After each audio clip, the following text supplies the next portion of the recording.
हड़ताल के अध्यक्ष मंडल जी, विभिन्न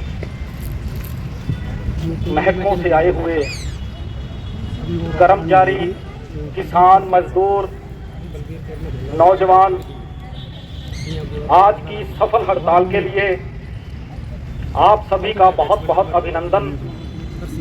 अभी साथी बता रहे थे कि हड़ताल करना, भारत बंद करना हमारा शौक नहीं है, हमारी मजबूरी है। सरकारें ही हम लोगों को मजबूर करती हैं कलम छोड़ने के लिए, काम छोड़ने के लिए, वरना सभी लोग पहले के दिनों की तरह काम के अंदर लगे ही हुए थे। तो आज की सफल हड़ताल के लिए सभी कर्मचारियों का, खास करके हड़ताल सफल तब होती है जब रोडवेज की हड़ताल सफल हो। तो सुबह 1 बजे से ही बस नहीं चली। थोड़ी देर पहले जब न्यूज ऑन किया तो न्यूज के ऊपर हरियाणा की पहली खबर चल रही थी कि भारत बंद शुरू और हरियाणा रोडवेज की बसों का चक्का जाम हो गया है। तो सभी रोडवेज के बहादुर कर्मचारियों को इनकलाब जिंदाबाद। और साथियों, जहां तक आज के भारत बंद की बात है, आज का भारत बंद क्यों हो रहा है?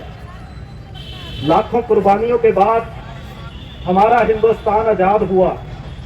शहीदों के जो संकल्प थे, उन्होंने एक ऐसे देश का सपना देखा कि जब देश आजाद होगा, आजादी के बाद मजदूर के घर के ऊपर छत रहेगी, किसान जो रात दिन अपने खेतों में काम करता है, किसान को उसकी फसल का उचित दाम मिलेगा, नौजवान को अच्छी शिक्षा मिलेगी, मुफ्त पढ़ाई जो है वो सरकार उपलब्ध कराएगी।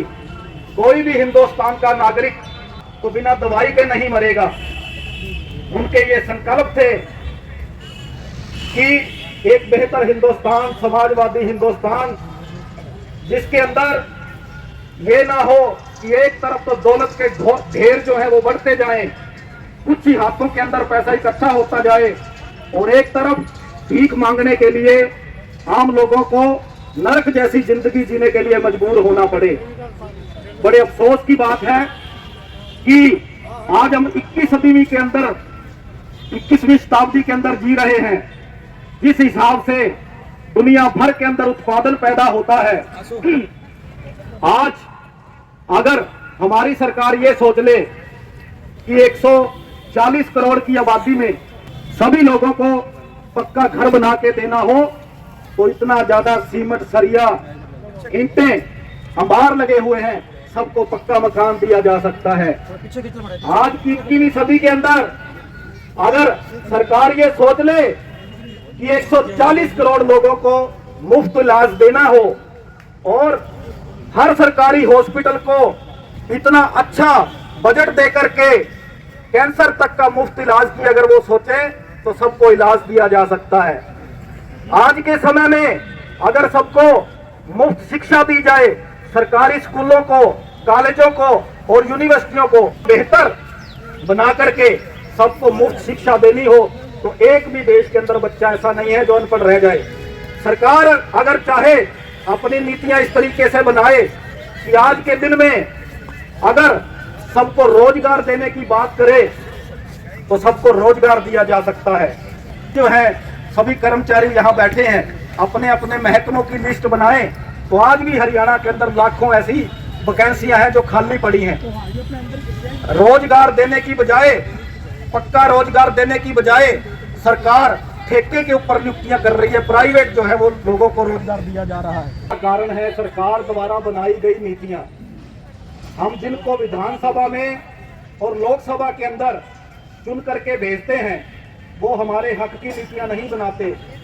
वोट तो लेते हैं, हमारा आम जनता का नारा देते हैं, सबका साथ सबका विकास, लेकिन जब वो सरकार बना लेते हैं उसके बाद में 1% लोगों के लिए काम करते हैं, 1% लोगों के हक की नीतियां बनाते हैं, किसान और मजदूर और नौजवान के हकों की नीतियां नहीं बनाते। 1992 के अंदर हिंदुस्तान के अंदर निजीकरण उदारीकरण की नीतियां जो इस देश के अंदर मनमोहन सिंह लेकर के आए, बाकी जो राजनीतिक पार्टियां उसके बाद में सत्ता, उन पार्टियों ने भी उन नीतियों को आगे बढ़ाया और जो सरकारी नियुक्तियां होती थी उसकी 92 के बाद प्राइवेट क्षेत्र के अंदर नियुक्तियां होने लगी, कच्चा रोजगार मिलने लगा। तो अभी जो आज की हड़ताल है, किसान और मजदूर की हड़ताल है, इसके अंदर जो है किसानों का भी मसला है। किसानों के साथ इतना बुरा व्यवहार किया जा रहा है कि जैसे ये किसी दूसरे देश के नागरिक हों। क्या मांगते हैं किसान यही कह रहे हैं ना कि हमें जो न्यूनतम गारंटी है, न्यूनतम गारंटी का आप कानून बनाओ। इससे किसानों का अकेला भला नहीं होगा, देश का भी भला होगा। पंजाब के किसान जब चल करके दिल्ली गए तो उनके साथ नागरिकों जैसा सलूक नहीं किया गया। वहां इतनी बड़ी दीवारें बना दी गई, सड़कों पे खड्डे खोद दिए गए, किले बिछा दी गई। मतलब ये दिखाने की कोशिश की गई कि जैसे ये पाकिस्तान या चाइना या विदेशों से आए हुए नागरिक हों। अरे वो अपना मांग पत्र देने के लिए, सरकार से बात करने के लिए दिल्ली में अगर चले जाते तो क्या होता। इंटरनेट जो है वो पिछले 7-8 दिनों से बंद है, रोड सरकार ने बंद कर रखे हैं और इल्जाम किसानों के ऊपर लगाया जा रहा है कि किसानों के कारण ये अव्यवस्था फैली हुई है, जनता को परेशानी हो रही है। तो जो एमएसपी की बात है, मिनिमम गारंटी कानून, जो कि इसके अंदर सभी का फायदा कैसे है। जब कोई किसान उदाहरण के लिए प्याज की बात करें तो वो प्याज जब पैदा करने के बाद में बाजार के अंदर बेचने के लिए जाता है तो उसे क्या दाम मिलता है, 6 रुपए किलो या 7 रुपए किलो। लेकिन जब एक बड़ा व्यापारी उस प्याज को खरीद करके बड़े बड़े स्टोरों के अंदर स्टोर कर लेता है, 6 रुपए किलो तो कीमत मिलती है किसान को। लेकिन जब कोई आम आदमी, जब किसान अपनी फसल को बेचने के लिए मंडी में जाता है तो व्यापारी उसका शोषण करता है और सारी सब्जियों को वो वहां से खरीद लेता है, स्टोर कर लेता है।